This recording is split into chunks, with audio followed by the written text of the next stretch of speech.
Moi, c'est Christian.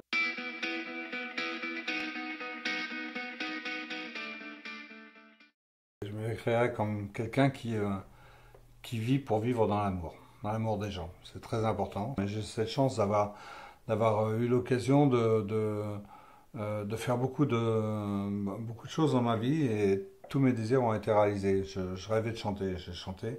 Je rêvais de piloter, j'ai piloté. Je rêvais de faire de la réalisation, de l'image à une époque, ce que j'ai fait aussi. D'écrire des scénars, je l'ai fait aussi.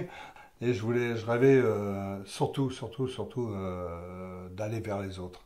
Et d'aller vers les autres et les aider. Et j'ai réussi à faire ça aussi parce que c'est quand même une prouesse. Ça paraît rien, mais c'est compliqué de réunir plein de monde autour de soi. C'est compliqué de faire barrage à tous les gens qui vous veulent du mal parce que, évidemment, quand on a une partie de don de soi, il y a toujours des gens derrière qui vont dire oui, mais s'il fait ça, c'est parce qu'il y a un intérêt. Ils ne comprennent pas. C'est d'être souvent un peu naïf. Je crois que je ne suis pas assez méfiant. Je suis un peu trop crédule et un peu trop naïf. Peut-être parce que j'espère toujours que les gens sont tous bien, sont tous des gens bien. Voilà. J'ai toujours tendance à donner 100% de crédit aux gens quand je les rencontre et que ce crédit se part au fur et à mesure, s'égrène. Et quand il arrive à 50%, bien évidemment, en dessous, je jette. Je suis quelqu'un de très émotif. Et donc, je souffre. Quand il y a certaines choses, j'en souffre de ça. Mais à côté de ça, ça me permet de rêver. Et ça me permet de rêver à mes passions. Ça me permet d'avancer. La principale qualité, d'être à l'écoute des gens. Je crois que c'est une qualité que je peux dire. J'écoute beaucoup de gens. Il y a beaucoup de gens qui viennent vers moi et j'ai du mal à leur dire je suis occupé. Donc de temps en temps, je suis obligé de leur dire malheureusement. J'ai fait pas mal de choses dans ma vie, petitement. J'ai été un petit chanteur, j'ai été un très petit réalisateur, j'étais un pilote. Je suis quelqu'un qui n'a pas spécialement les dents longues, sauf si c'est pour autre chose. Si c'est pour l'humanitaire, pour venir en aide aux gens. Là, j'ai les dents longues. Si j'ai un échec, je vais tout bouger pour y arriver. Et, euh, ceux qui me connaissent bien savent que les échecs, avec les bâtons dans les roues, j'en ai eu. Mais je me suis toujours relevé, j'ai toujours gagné. C'est la seule chose peut-être que j'aurais aimé, c'est d'avoir aussi, c'est même dans l'ombre pour moi. Mais ça aurait été contradictoire avec mon état d'esprit qui est avant tout de penser aux autres avant de penser à moi. Voilà, c'est c'est un peu compliqué, mais c'est un peu comme ça. Ce que je déteste le plus, c'est la méchanceté. La méchanceté des gens parce que ça apporte rien. Ça apporte rien à toutes les échelles, que ce soit dans la famille, que ce soit au niveau national, international. Quand la bêtise, elle est là, la méchanceté est là, quand le rejet de l'autre est là, quand la différence de l'autre fait peur, et que ça commence comme ça, on n'a rien compris. Je veux dire, c'est rien de plus beau que d'apprendre des autres.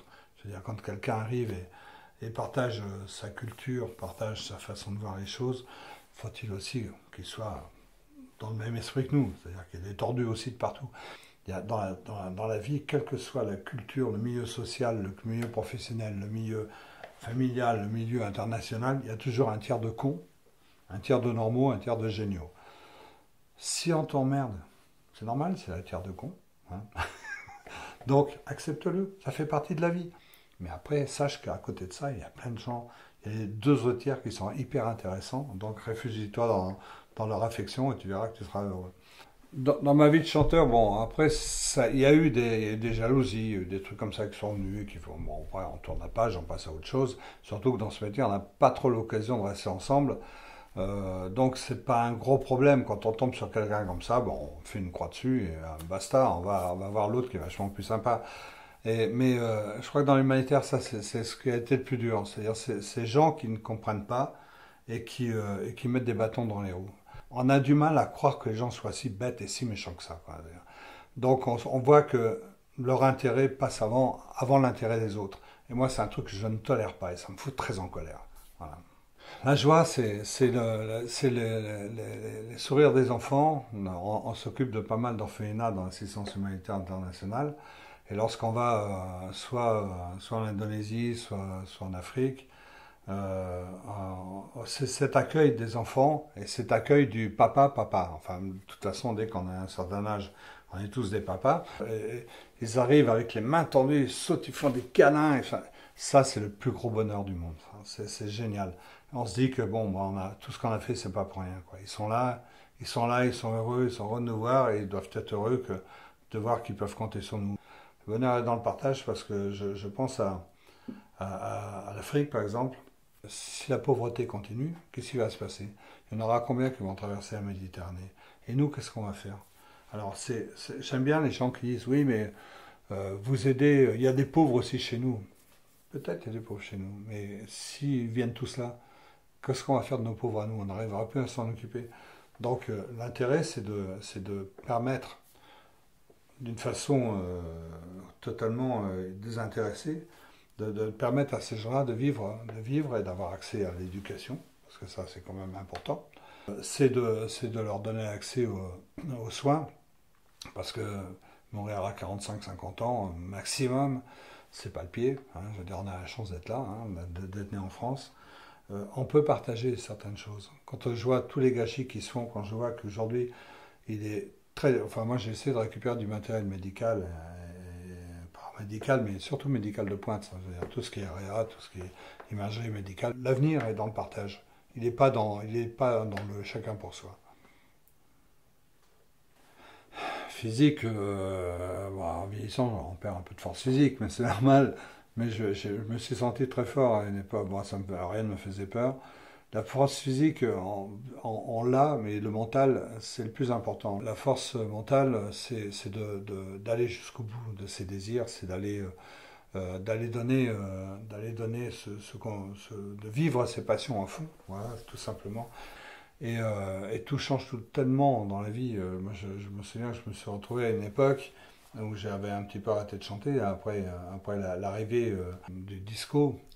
Tous les chanteurs de mon époque ont été un petit peu mis de côté. On devenait des dinosaures de la chanson. Moi, j'avais la chance d'avoir les passions avec moi. C'est la passion de l'aviation, la passion de l'image aussi, parce que je traînais beaucoup sur les plateaux de cinéma. Donc, cette force psychologique, on la trouve en résumé dans cette passion. Cette passion qui est notre moteur, qui est si important. On a plein de gens qui baissent les bras parce qu'ils n'ont pas de passion. C'est dommage. Ce qu'on fait avec passion, on le fait toujours merveilleusement bien. Ma vie, elle est faite au jour le jour. C'est-à-dire chaque opportunité que je rencontre déclenche soit un désir d'aller plus loin, soit une passion, une nouvelle passion, et c'est un peu ce qui s'est passé avec l'humanitaire.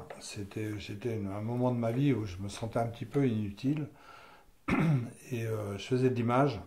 J'étais plus chanteur, enfin presque plus chanteur. Et j'ai fait des reportages. J'ai fait des reportages dans des conditions qui n'étaient pas toujours très faciles. C'était au Kosovo, c'était en Centrafrique. Et là, j'ai vu souffrir des gens. Quand on revient, on n'est pas indemne. On a des rêves qui nous bousculent. Et ça m'a déclenché la passion de me dire je vais m'occuper des gens, peut-être pas les mêmes, mais d'autres de gens qui souffrent aussi. J'essaie d'être le plus tolérant possible et le plus à l'écoute possible. C'est vrai qu'il y a des fois où on peut être un peu moins tolérant, être un peu plus énervé par un comportement qui nous semble pas très logique. J'essaie de me raisonner là-dessus, je veux dire, j'essaie de faire en sorte de ne pas passer pour l'imbécile de service, quoi. De ne pas être l'enfoiré de service, être le gars gentil, parce qu'on a tous besoin d'amour, hein, donc finalement être aimé, ça aussi c'est très égoïste. Puis je suis quelqu'un de timide, hein, au fond de moi finalement, quand je vois des gens de radio, de machin, les médias, les trucs comme ça, je n'ai pas envie d'aller vers eux parce que c'est pas mon monde. Parce que moi, le monde, c'est le monde de l'humain, le monde des gens qui apportent du bonheur et du partage. Et là, c'est un monde business, hein, le showbiz, hein, c'est pas pour rien qu'ils portent ce nom-là. Donc, je suis pas à l'aise. Et on demande à les artistes qui sont donc des gens sensibles d'être plus forts que n'importe qui, capables de prendre cette lumière et d'un seul coup de se retrouver dans la pénombre absolue et dans le dédain absolu. c'est là où il faut avoir d'autres passions. C'est la passion de l'aviation, la passion de l'image, la passion de l'humanitaire. Et là, d'un seul coup, on n'a plus rien à foutre de ne pas être une star. Quand les enfants regardent oh, ils vous prennent dans les bras et s'accrochent à votre cou, qu'est-ce qu'on a à foutre d'être star? Là, c'est le plus important. C'est là la vraie raison de vie. C'est pas grand-chose qu'on fait, mais au moins on le fait. Et ça, c'est important. Et ce qu'il faut, c'est apporter. Et si on est, c'est l'histoire des petites rivières qui font les grands cours d'eau, hein. Si on est des milliers à le faire, on arrivera à faire de belles choses. Après, il faut le faire. Et il ne faut pas se dire, ce qu'on fait, ça ne va pas changer grand-chose. Non, ça change énormément de choses. Parce que plus on est à le faire, et on changera le monde entier. Il faut le faire.